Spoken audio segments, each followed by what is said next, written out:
राज्यपाल पुओ जड़े एएसओ को मारामारी जो घटना को लेकर बर्तमान बीजेडी और कांग्रेस बीजेपी को आरोप कर बीजेपी सरकार अच्छी न्याय मिलूनी आक्शन निजी आप मामला रुजु होता आरंभ देखु मामला रुजु ए कथा नजर को आसी निश्चित भाव में ये घटनार जदि सत्यासत्य थी निश्चित भाव में यह विचार योग्य ताको आईन निश्चित भाव में ताको विचार करिबो एवं तर्जमा करिबो जोटा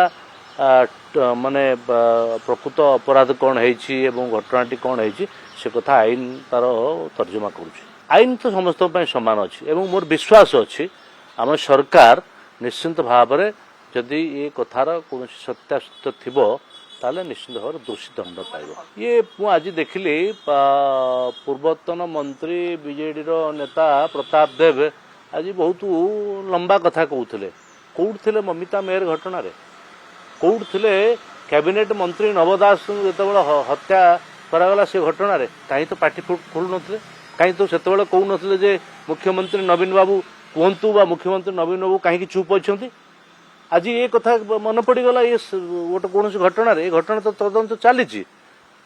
एफआईआर तार तर्जमा चली